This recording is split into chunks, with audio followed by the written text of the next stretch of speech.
Hello UK Scrap Addicts, it's Michelle here from UglyBugPlans. I'm working on this month's theme, which was sewing. Now I'm going to be completely honest with you, this is the first time I've ever stitched on paper, so I have been putting it off a bit and I was feeling really nervous when I came to do this. First of all, I select my photos and then cut them down to size. I like to work with all different sizes of photos on my layouts, especially when I'm doing a pocket page layout like this. These pictures were from last summer, so they're sort of really bright and vibrant, and it was a really lovely day, and hence the Cool Treats papers, because we went for ice cream after. So I'm just cutting down the designer series papers there. I didn't have any cards that really fit this theme, so I just make my own. Those two on the right I kind of just left blank as filler cards because I really like the patterns on them. That one there was kind of a sprinkle, but then I don't think I end up using that one. I know one of those I take out, so a bit later on, and I put that, it's got like a sunshine pattern on it that I really liked. Then I just cut down some white cardstock to 4x6 because of the way, because I've got the two photos down the bottom and I would have had the two white cards at the top. I do change this layout up a bit, and it's not until you get everything laid down you can really, well, that I decide where things are going to go. For me, that was too much white up the top and too much sand down the bottom, so I just switched those two.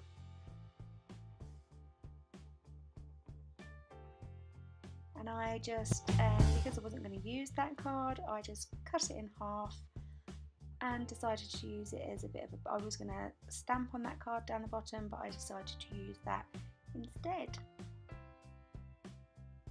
I'm just pulling out some die cuts I had here that I've previously cut and stamped, some washi, and I'm just making up some little, just sticking the die cuts together there, deciding what I'm going to use.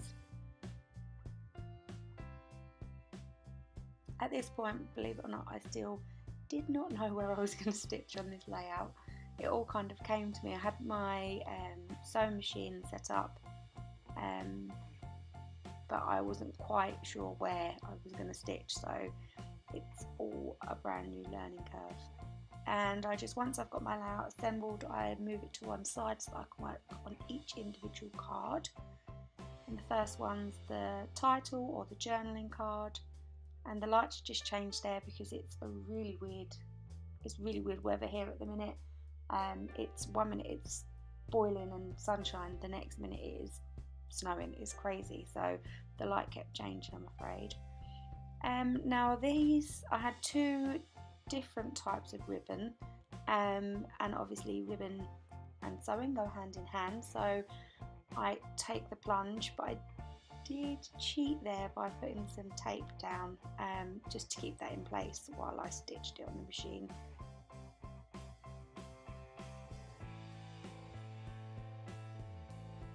And I just took that away. I just I've stitched each of the ribbons down, and I've also made like a border around the top of the card there. You can see it better than the back. I used like a peachy colour thread to go with the Peekaboo Peach ink that I'm using there, and I just use a bit of washi just to tape the back of on the stitching, just to keep the stitching in place, because I don't want that to catch and pull over time.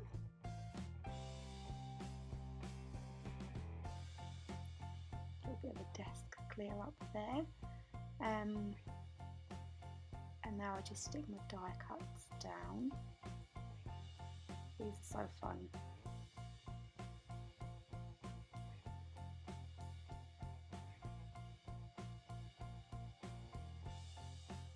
And that sentiment just says, I can't remember now, you're the cherry on my sundae, and that's right. And then I nearly put it all away and forgot to put the cherry on.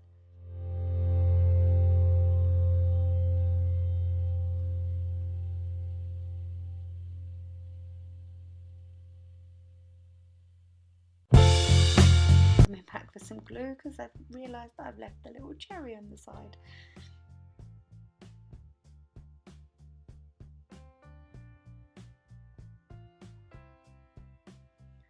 So on this picture, I wanted to leave it 4x6 because I wanted to keep the background in there, but I didn't want to just leave it as just a plain photo. So I decided to use some of the washi on the bottom and the top corner, and then those die cuts there, I just stick those down as well, just to make it stand out a bit more.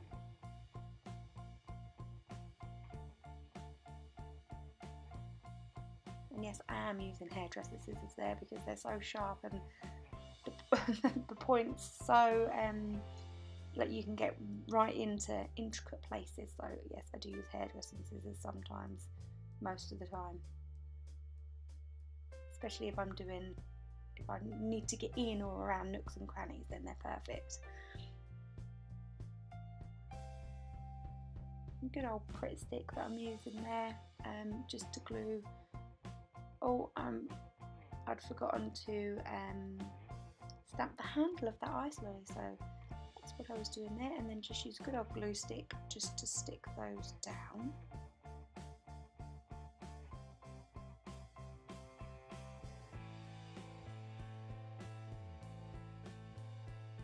And then I really wanted to use these.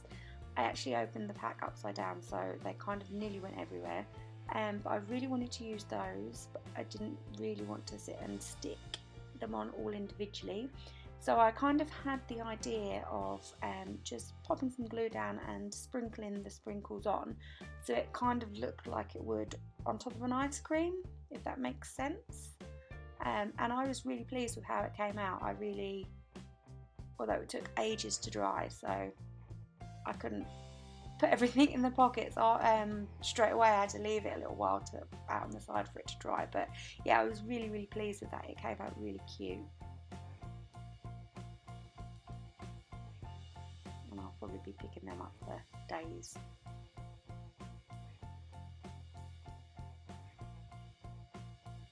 And this is the card that was on the bottom right. So I've already cut those strips of paper, and I am taping them down purely because, again, I'm not the best on a sewing machine, so I kind of just wanted them not to move while I was sewing this. I decided to sew it without the photo on and then add the photo after, so that the stitch ran behind the picture rather than over the top, if that makes sense. And there it is, it's all stitched around the edge. Just about see it there. There are photos of each card on the blog, which I will link down below, so don't forget to go and check that out. And then I just use our Fast Fuse, which is a really strong adhesive, on my photos, because I find anything else I use, the photos can sometimes fall off, so that I find the best. And I pretty much don't do anything else to that card. It has everything it needs. You can see me pondering there. This was just really, because there's quite a lot going on in the photo, I didn't want to overload with embellishments or anything like that, so I just stick to a couple of strips of washi and a stamped sentiment, and that is it on that card. I just wanted something to tie it into the rest of the cards, but also to not be overpowering, and I wasn't brave enough to try stamping straight onto a photo. I'm a bit of a coward really, aren't I?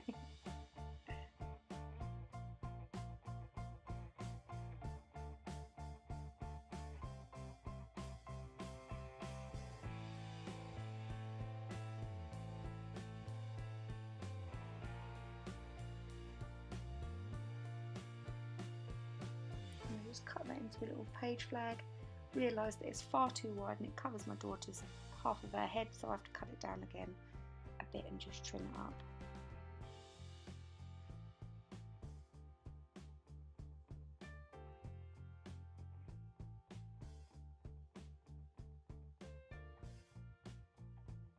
And that's it. That's pretty much, well, that is everything I do on that card. I call that done and put it back to one side.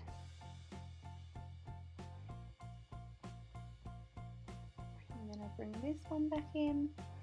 And because this is part, last year I done the 52-week project, which is you take photos every week and you do a layout, and I'm still trying to catch up. So this was from week 35, and I've got all my photos stored in envelopes like that so that I know what week it was and the dates that they run to. So I'm just marking the dates on there. I'm just trying to see on camera, did I change the year to 2016? I can't remember if I did. I'm sure I did. I'm sure it'll be fine. And then at the end, I'm just gonna go back and do all my journaling on that card, where we were, what we were doing. So thank you so much for watching me. Don't forget to head over to the blog and you'll see what all the other ladies have come up with for the theme of stitching. And coming up is just a bit of a look at the layout. Thanks for watching, guys.